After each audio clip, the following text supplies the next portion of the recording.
அனைவருக்கும் வணக்கம். மே 7 வியாழக்கிழமை தேய்பிறை சஷ்டி.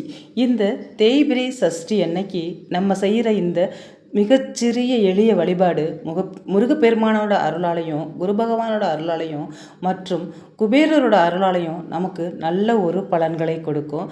அதாவது அன்றைய தினம் நம்ம ஏற்றக்கூடிய இந்த மிக முக்கியமான ஒரு தீபம் நம்ம வாழ்க்கையில் நல்ல ஒரு மேம்பாட்டு நிலைக்கு கொண்டு வரும். நம்மளோட கடன் பிரச்சனைகள் தீர்ந்து மனதிற்கு ஒரு நிம்மதி கிடைக்குங்க. அதாவது இந்த ராகு காலம் யமகண்டம் இதை விட்டுட்டு மற்ற நேரத்தில் நம்ம இந்த வழிபாட்டு முறையை செய்யலாம். காலையிலையும் செய்யலாம், இல்லை ஈவினிங்கும் நம்ம இந்த வழிபாட்டு முறையை செய்யலாம். ஆலயத்துக்கு போய் இந்த வழிபாட்டு முறையை நம்ம செய்யலாங்க. இல்லை எனக்கு கோயில்களுக்கெலாம் போக முடியாது அப்படின்னு நினச்சிங்கனாக்கா கண்டிப்பாக வீட்டிலையே இந்த முக்கியமான வழிபாடை நீங்கள் செய்யலாம். அதாவது 6 மணிக்கு மேலே நீங்கள் இந்த வீட்டில் பூஜை அறையில் விளக்கேற்றி வச்சுட்டு இந்த வழிபாட்டு முறையை செய்யுங்க. வேறு ஒன்றுமே இல்லைங்க, மிக எளிய வழிபாடு தான். ஒரு 10 ரூபாய்க்கு நீங்கள் வெத்தலை வாங்கினா போதும். மற்றபடி நீங்கள் வீட்டில் உள்ள பொருள்களை வச்சே தான் இந்த வழிபாட்டு முறையை செய்ய போகிறீங்க. அதனால் பலன்கள் பார்த்திங்கனாக்கா ஒரு மிகச்சிறந்த நல்ல ஒரு பலன்கள் கிடைக்கும். லட்சாதிபதியாகக்கூடிய யோகம் கூட இந்த ஒரு சிறிய வழிபாட்டு முறையால் நமக்கு கிடைக்குங்க. ஏன்னாக்கா இன்றைக்கி பார்த்திங்கனாக்கா குபேரர் வழிபடக்கூடிய மிகச்சிறந்த நாள் இந்த வியாழக்கிழமை. அதே போல் குரு பகவானுக்கு உகந்த நாள் அப்படிங்கிறது தெரியும். இந்த தேய்பிறை சஷ்டினாலே முருகப்பெருமானுக்கு மிக உகந்த ஒரு மிகச்சிறந்த நாள் அப்படிங்கிறது நமக்கு தெரியும். அன்னைக்கு பண்ணுற வழிபாடுகள் முருகப்பெருமானை நினைச்சு நம்ம செய்கிற ஒவ்வொரு வழிபாடும், ஒவ்வொரு தீபமும் அவருக்கு அன்னைக்கு ஏற்றுற நம்ம ஒவ்வொரு தீபமும் நமக்கு ஒரு நல்ல பலன்களை கொண்டு சேர்க்கும். இந்த சஷ்டி நாளில் இந்த வியாழக்கிழமை அன்னைக்கு நீங்கள் பூஜை அறையை சுத்தம் பண்ணிவிட்டு அந்த இடத்துல நீங்கள் சக்கோண கோலம், அதாவது ஸ்டார் கோலம் அப்படின்னு சொல்லுவோம் இல்லையா, அந்த கோலம் போட்டுருங்க. அது மேலே தாம்பாளம் இருந்துச்சுன்னா தாம்பாளம் வச்சு நீங்கள் இந்த வெத்தலையை வைக்கலாம். இல்லைன்னா கீழே கூட வெத்தலையை காம்பு கிள்ளிட்டு ஒரு 6 வெத்தலையை, சுத்தமாக கிளியாத வெத்தலையை 6 வெத்தலையை நீங்கள் வச்சுக்கோங்க. அது மேலே கொஞ்சமாக இன்னைக்கு வியாழக்கிழமை அப்படிங்கிறதுனால குருபான் பகவானுக்கு மிக உகந்த தானியமான கொண்டக்கடலை, இந்த கொண்டக்கடலையை ஒவ்வொரு வெத்தலையிலும் 3 கொண்டக்கடலையை வச்சுடுங்க. அது மேலே ஒரு 1 ரூபாய் காயின், 6 1 ரூபாய் காயின். இந்த 6 காயின் எதுக்கு வைக்கிறோம், இந்த நாணயத்தை அன்னைக்கு எதுக்கு வைக்கிறோம் அப்படின்னு பார்த்தீங்கன்னா, வியாழக்கிழமை அப்படிங்கிறது குபேரருக்கு மிக உகந்த நாள். நம்ம செய்கிற இந்த வழிபாட்டு முறை நமக்கு தன தானியத்தை கொண்டு சேர்க்கும், பணத்தை ஈர்த்து கொண்டு கொடுக்கும். அதனால தான் இந்த குபேர நன்னாளில் இந்த வியாழக்கிழமையில் 3 சேர்ந்து வர்ற, அதாவது சஷ்டி, வியாழக்கிழமை, குபேரனுக்கு உகந்த நாள், குரு பகவானுக்கு உகந்த நாள், 3 சேர்ந்து வர்ற அந்த முக்கியமான நாளில் இந்த 3 பொருள்களை வச்சு நம்ம இந்த தீபத்தை ஏற்ற போகிறோம். நடுப்புற ஒரு விளக்கு வச்சு ஒரு நெய் தீபம் போட்டுருங்க. உங்களுக்கு நெய் தீபம் இல்லை, எனக்கு நெய் தீபம் போட முடியாது அப்படின்னு நினச்சிங்கன்னா நீங்கள் வீட்டில் எப்போவுமே ஏற்றுற நல்லெண்ணெய் தீபம் கூட ஏற்றிட்டு வரலாங்க. ஒரு தீபம் வச்சு நீங்கள் ஏற்றலாம். இல்லை 6 விளக்கு ஏற்றலாமா அப்படின்னா கண்டிப்பாக 6 விளக்கு கூட ஏற்றலாங்க. நல்ல ஒரு மிகச்சிறந்த பலன் உங்களுக்கு கிடைக்கும். இல்லை ஒரு விளக்கு ஏற்றினா அந்த பலன் கிடைக்காதுன்னா அப்படியெல்லாம் கிடையவே கிடையாது. நம்மளோட மனசை பொறுத்தது தான். அதனால் நீங்கள் ஒரு தீபம் கூட ஏற்றலாம். என்னக்கிட்ட நெய் இருக்குது, எண்ணெய் இருக்குது, 6 விளக்குகள் இருக்குது, நான் ஏற்றலாமான்னா கண்டிப்பாக 6 விளக்கும் ஏற்றலாம். நான் இப்போது ஒரு விளக்கு தான் உங்களுக்கு நான் ஏற்ற போகிறேன். அதில் நெய் இருந்தால் நெய் ஏற்றிக்கோங்க. இல்லை நல்லெண்ணெய் தீபம் நடுப்பற ஒரு தீபம் ஏற்றுங்க. தீபம் ஏற்றிட்டு உங்களோட வழிபாட்டை செய்யுங்க. முருகப்பெருமானை நினச்சி எனக்கு கடன் பிரச்சனைகள் தீர வேண்டும், எனக்கு வீட்டில் சுபிக்ஷமான நிகழ்ச்சிகள் நடக்க வேண்டும், அதாவது வீடு கட்டணும் அப்படின்னு நினச்சிங்கன்னா அந்த வேண்டுதல்களை, அதுவும் இந்த சஷ்டி நாளில் நம்ம என்ன வேண்டுதல்களை முருகப்பெருமானை நினச்சி நம்ம செய்கிறோமோ, சுத்தபத்தமாக இருந்து மனசு உவந்து ஒரு நம்பிக்கையோடு நம்ம எந்த வேண்டுதல்களை வைக்கிறோமோ அந்த வேண்டுதல் கண்டிப்பாக நிறைவேற்றி கொடுக்கப்படும். அதே போல் முருகப்பெருமானை நினச்சி நம்ம வேண்டுதல்களை வச்சுட்டு குரு பகவானையும் நினச்சி உங்களோட வேண்டுதல்களை வைங்க. நம்ம கொண்டக்கல்ல வைக்கிறது அப்படிங்கிறதே இந்த குரு பகவானுக்கு உகந்த தானியம். அதனால் குரு பகவானை நகை நட்டு நமக்கு பணத்தை அள்ளி கொடுக்கக்கூடிய இதுக்கெல்லாம் அதிபதி குரு பகவான் தான். அதனால் அன்றைக்கி குரு பகவானே நினச்சி உங்களோட வழிபாடு செய்யுங்க.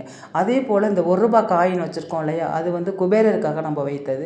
குபேரரை நினச்சி எனக்கு பொன் பொருள் சேர வேண்டும், நிறைய எனக்கு பணம் வர வேண்டும் அப்படின்னு சொல்லிட்டு குபேரரை நினச்சி உங்களோட வேண்டுதல்களை வைங்க. முடிந்தால் குபேரரோட காயத்ரி மந்திரம், முருக பகவானோட பாடல்கள், கந்த சஷ்டி கவசம், இதெல்லாம் அன்றைக்கி பாராயணம் செய்கிறது ரொம்பவே விசேஷம். அதே போல் குரு பகவானுக்கு உகந்த அவரோட மந்திரத்தை சொல்கிறது நல்லது. உங்களால் என்ன மந்திரங்கள் சொல்ல முடியுதோ அந்த மந்திரத்தை சொல்லுங்கள். உங்களால் என்ன மந்திரங்கள் எழுத முடியுதோ அதை நீங்கள் பூஜை அறையில் அன்றைக்கி ஒரு நம்பிக்கையோடு எழுதி வைங்க. உங்களோட வழிபாட்டு முறையை செய்யுங்க. தீப தூப ஆராதனை காமிங்க. உங்களோட என்ன நெய்வேத்தியங்கள் வைக்க முடியுதோ அதை வைங்க. எனக்கு ஒன்றுமே வைக்க முடியல அப்படின்னா ஒரு டைமண்ட் கல்கண்டு இருந்தால் கூட கொஞ்சம் வச்சு உங்களோட தீப தூப ஆராதனையை காமிங்க. இந்த மாதிரி இந்த நன்னாளில் முக்கியமான சஷ்டி, வியாழக்கிழமை, குரு பகவானுக்கு உகந்த நாள், குபேரருக்கு உகந்த இந்த முக்கியமான நன்னாளில் நம்ம இந்த வெத்தலை தீப வழிபாடு, கொண்டக்கடலை வழிபாடு, இந்த சில்லறை நாணயம், சில்லறை சத்தம் அப்படின்னாலே குபேரருக்கு ரொம்ப பிடித்தமான ஒன்று. சில்லறை காசு எங்கே நிறைய இருக்கும், சில்லறை சத்தம் எங்கே நிறைய கேட்குதோ அந்த இடத்துல குபேரரோட வாசம் அனுக்கிரகமும் நிறைய கிடைக்குங்க. அதனால் ஒரு நம்பிக்கையோடு இந்த வழிபாட்டு முறையை நீங்கள் செய்யுங்க. உங்களோட வேண்டுதல்களை வைங்க. என்னோட கடன் பிரச்சனைகள்லாம் தீர்ந்து நான் ஒரு நிம்மதியான வாழ்க்கை வாழ வேண்டும், மன மகிழ்ச்சியோடு வாழ வேண்டும், குடும்பத்தில் சுபிக்ஷ நிகழ்ச்சிகள் நடக்க வேண்டும் அப்படின்னு சொல்லிட்டு உங்களோட வேண்டுதல்களை வைங்க. வேண்டுதல் முடித்த பிறகு இந்த 6 நாணயத்தையும் அப்படியே எடுத்து நீங்கள் எப்பொழுதும் நான் சொல்லியிருக்கேன், பூஜை அறையில் வைக்கிற காசை நீங்கள் பணம் வைக்கிற பீரோவில் எந்த இடத்துல பணம் வச்சு எடுப்பீங்களோ அந்த இடத்துல சேஃப்டியாக வச்சுக்கோங்க. நீங்கள் ஒரு நகையோ ஒரு நல்ல விஷயத்துக்கு நீங்கள் பயன்படுத்தும் பொழுது, இல்லை பூஜை ஜாமான்கள் அது மாதிரி ஏதாவது நல்ல விஷயத்துக்கு நிறைய சேரக்கூடிய, அதாவது ஒரு நகை அது மாதிரி, இல்லை ஒரு பட்டு புடவை எடுக்கணும், நல்ல நிகழ்ச்சிக்கு ஒரு புடவை எடுக்கணும், அது மேலும் மேலும் வளர்கிறதுக்கு அப்போ இந்த காசெல்லாம் சேர்த்து வச்சு அதுக்கு பயன்படுத்துங்க. அப்போ பார்த்தீங்கன்னாக்கா இந்த நகை வாங்குறதாலும் சரி, ஒரு இடம் வாங்கும் பொழுது இந்த காசெல்லாம் அது கொஞ்சமாக அதை கொடுக்குற மாதிரி பார்த்துக்குங்க. அது மாதிரி சேர்த்து வச்சு இந்த மாதிரி ஒரு பூஜையை பண்ணிவிட்டு இந்த காசை நம்ம பயன்படுத்தும் பொழுது நமக்கு நல்ல ஒரு முன்னேற்றம் இருக்கும். அதுக்காக தான் அந்த காசை எல்லாத்தையும் சேர்த்து வச்சு அந்த ஒரு நன்னாளில் நம்ம அதை யூஸ் பண்ண சொல்கிறது. அதனால் நீங்கள் பணம் வச்சு எடுக்கிற இடத்துல இந்த 6 நாணயத்தையும் எடுத்து பத்திரப்படுத்தி வச்சுக்கோங்க. இந்த 6 நாணயத்தையும் நான் பொண்ணுக்கு கொடுக்கலாமா, பக்கத்து வீட்டில் தான் இருக்குது பொண்ணு கொடுக்கலாமா, சொந்தக்காரங்களுக்கு கொடுக்கணுமா, கொடுக்கக்கூடாதுங்க. நீங்கள் பூஜை பண்ணது உங்களுக்கு சேர்ந்தது, உங்களோட தனதானியம் சேரக்கூடிய இதை நீங்கள் யாருக்கும் கொடுக்கக்கூடாது. நீங்கள் வச்சுக்கோங்க. வச்சுட்டு நல்ல பொருள்கள் வாங்கும் பொழுது அதை நீங்கள் யூஸ் பண்ணிக்கோங்க.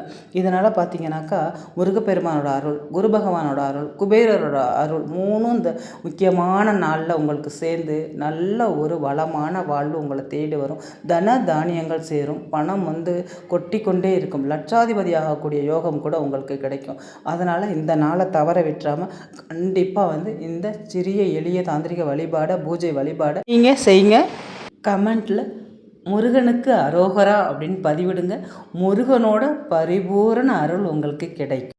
இந்த முக்கியமான முருகப்பெருமானுக்கு உகந்த இந்த சஷ்டி நாளில் வீட்டில் வேல் வச்சுருந்தீங்கன்னா அந்த வேலுக்கு பாலாபிஷேகம் செய்து நீங்கள் வழிபாட்டு முறையை செய்யுங்க. இல்லை அப்படின்னா பரவாயில்ல, வேல்மாறல் படிக்க முடிஞ்சால் கண்டிப்பாக வேல்மாறல் படிங்க. நல்ல ஒரு முன்னேற்றம் இருக்கும். நம்பிக்கையோடு இந்த வேல்மாறல் படித்தவங்க வாழ்க்கையில் நல்ல நிகழ்ச்சிகள் தாங்க நடக்கும். நம்பிக்கையாக அதை நம்ம படிக்கும் பொழுது, நம்ம மனசு உருகி அந்த வேல்மாறலை படிக்கும் பொழுது நமக்கு கேட்ட வரங்கள் எல்லாமே முருகப்பெருமானோட அருளால் கண்டிப்பாக கிடைக்குங்க. நம்ம சேனலை ஃபாலோ பண்ணாமல் பார்த்துக்கிட்டு இருந்தீங்கன்னாக்கா ஃபாலோ பண்ணிவிட்டு பாருங்கள். நான் இன்னொரு வீடியோவில் உங்களை சந்திக்கிறேன். இந்த வீடியோ பார்த்த அனைத்து நல்லுள்ளங்களுக்கும் நன்றி.